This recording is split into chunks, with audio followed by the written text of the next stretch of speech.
our parents have a perception of what they think is wealth, which is study accounting, study engineering, petroleum engineering, medicine, you know. Or you're a disgrace to the family.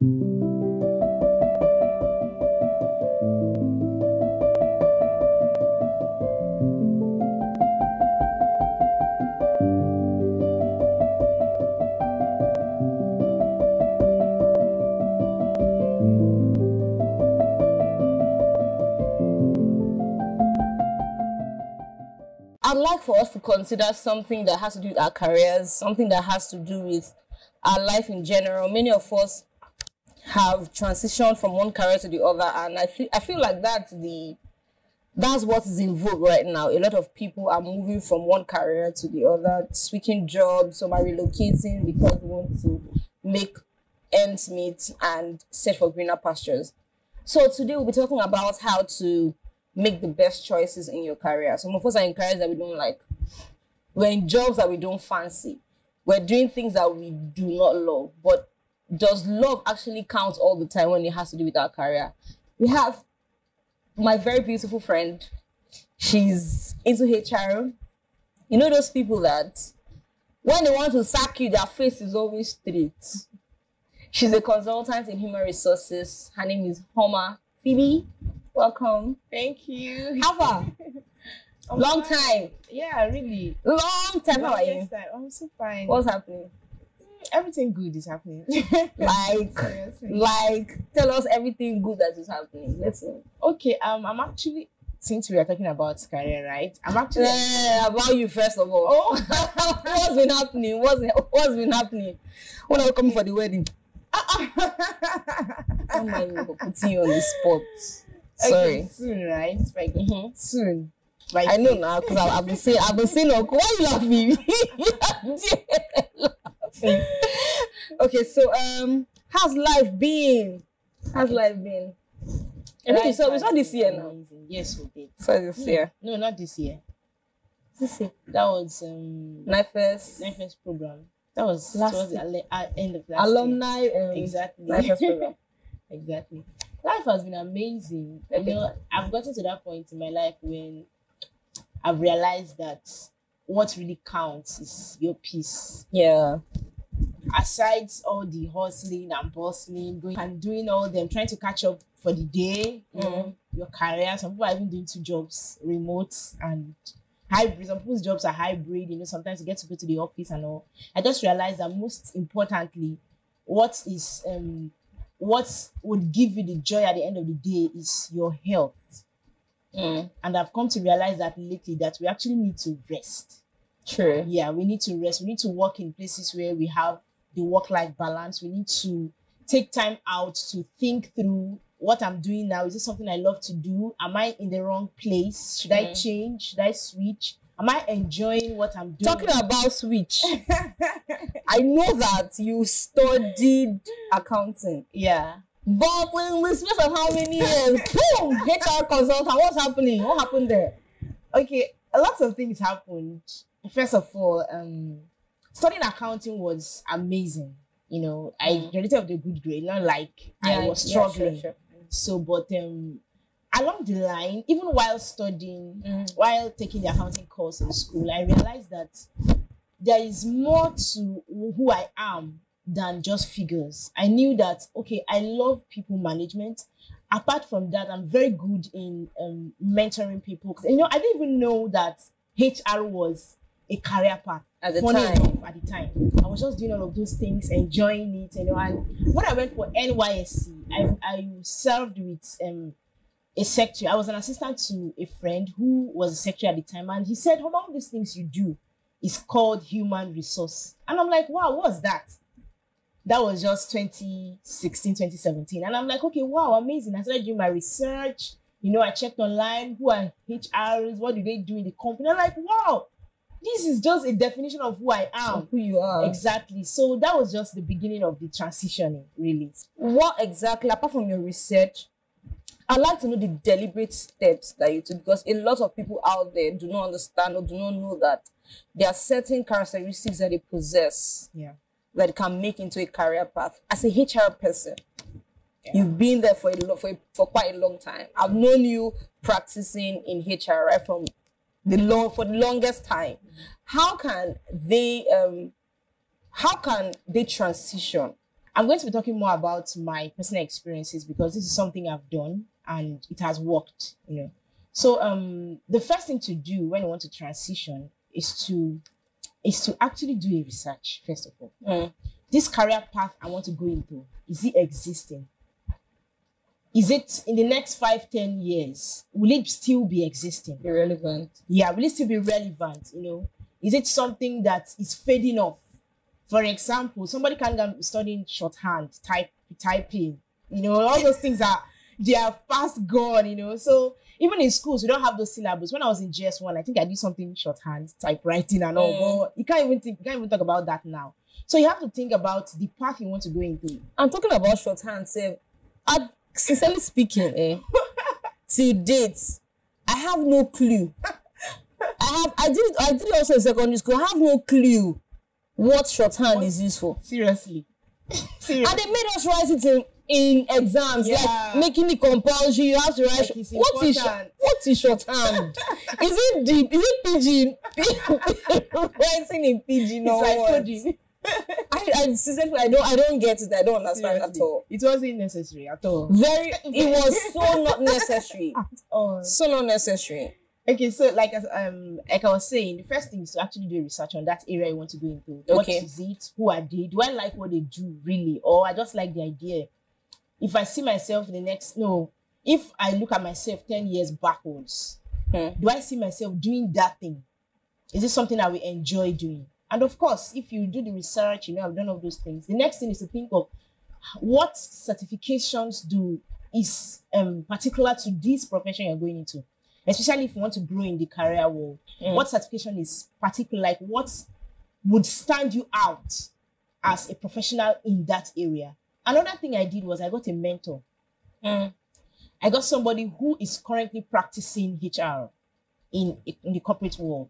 And I also got somebody who is consulting as well. Both of them are my mentors. And I go to them, I tell them, they follow up on me like, what's up? Where are you now? Your course, what happened? You know, there was even a time when I had to fail a course while writing this the HR professional course. You know, but they were like the backbone for me. You know, you can make it. You know, this is something you love to do. You told me about this.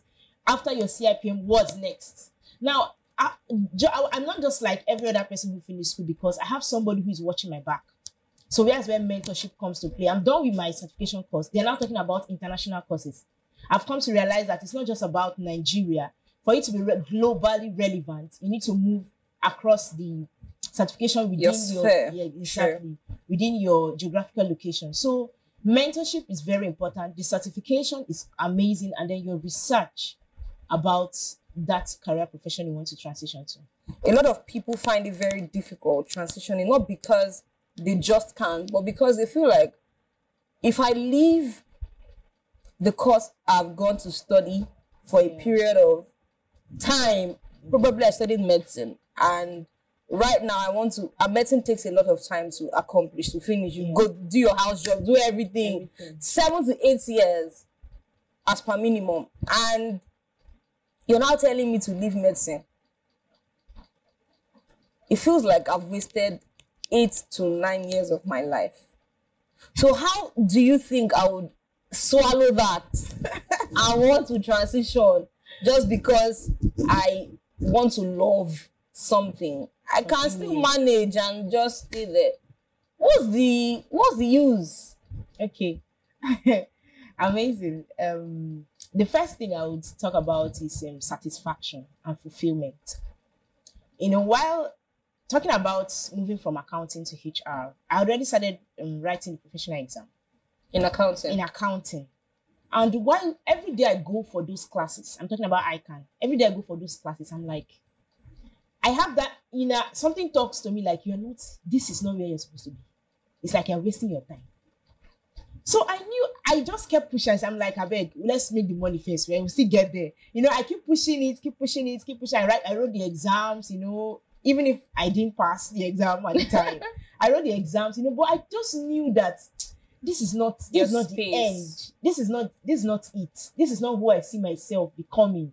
You know, maybe I just want to do it to appease my parents because it's like accounting, the money, you know, go and study accounting. But I knew that I was more than just studying accounting. I was more than just doing the figures, doing balance sheets, doing statement of financial positions and all those. So sorry, back to your question. You know, so the thing is satisfaction and fulfillment. If you really have drive in what you want to go into, like what you want to transition to, you can't be satisfied. You cannot be you might think you are pushing it away, but it would come haunting you because it's something that is a passion, is a drive. It keeps coming. Like the way it happens to me was I knew that I need to make impact.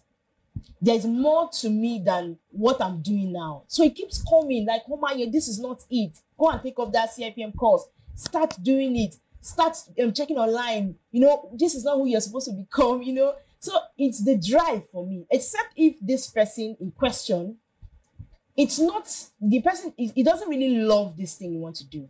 True. Now, we have lots of people in the corporate world who are underemployed. So underemployment means you are in a job you don't like.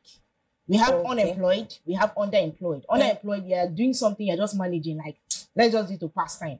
At the end of the month, just pay my salary, let me get out of here. Can someone who is well paid be seen as underemployed? Very well. You can be well paid and not satisfied. It sure means you're underemployed. Yes. It can come because of maybe verbal abuse in the office. Different things can result to that.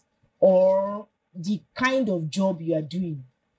It's not something, maybe it's not what you applied for. But because the company needed someone in that space, they're like, okay, this is where we need you. We're going to pay you this amount. And you're looking at, wow, 750,000. I can give it a try. And then you take on the offer. Along the line, you realize, and funny enough, some companies will even be giving you queries, be giving you attitude like you're not doing your job well. When they know that this is not what you're just trying to become the best of what they've given to you, you know. So I want to ask a question. How do we make the right decision for our careers? How do we make that choice? I know it starts from secondary school where you're either in arts or you're in science or you're in social sciences. So it's expected that at that point you take the basic courses that helps you get into the university. Yeah. So do you feel like schools are doing enough? Since we know that's the deciding point for each of our careers, what should be done better? We also know that we can transition along the line. We can change at a particular stage, but what can be done better so we can help people make the right decision in their careers? Okay. Beautiful. I like the question, really. The first thing I would like to talk about is, in fact, it doesn't even start from the school. It starts from parenting. Yeah. You know, the difference between the United States, you know, UK and Nigeria is that they tend to understand the strengths of the child while the child is growing. That's true. And they focus on that strength. So imagine a UK-based or a US-based parent who have seen that their child is interested in football. And they're like, okay, put you into the football academy, you know, train you, and then you're like, you're living your dreams. You didn't even bother. Of course, from maybe secondary school, the basic education, I think football academy, you can still do your schooling there, True. but you are already you're in line with what you're doing already. So, but in this part of the world, in Nigeria, we realize that our parents have a perception of what they think is wealth, which is study accounting, study engineering, petroleum engineering, medicine. You know, you're a disgrace to the family. Oh, yeah, a disgrace to the family. Thank you. You know, so, but I think parents need to first, in fact, everybody, because we're all going to be parents, or you're going to have somebody who is young who will come to you at some time trying to say, I love this thing. And what's your advice to that person? So it starts from the home where you see the tendencies of this child, what they love doing, what they talk about the most. And then you channel the strength of that child into that kind of career path. I know that sometimes it may not be correct. Because sometimes some children just say something. They don't really mean it at the time, but they later get to understand that, okay, I didn't really mean I love this career path. But if we pay attention closely, we are going to do that. So the first thing I would like to talk about is in schools, we need to allow the children to decide. I was going to say something about that. Don't you think it's such a big decision to leave in the hands of a child? I can tell you that you are sacked. At the same time, I will not make you feel bad that you're sacked. In fact, one of my friends recently told me that she recently sent in her resignation. I was sending her congratulations because she has already explained to me why she's leaving her job. So I think as HRs, we need to free up a little, like all those fierce attitude and all, so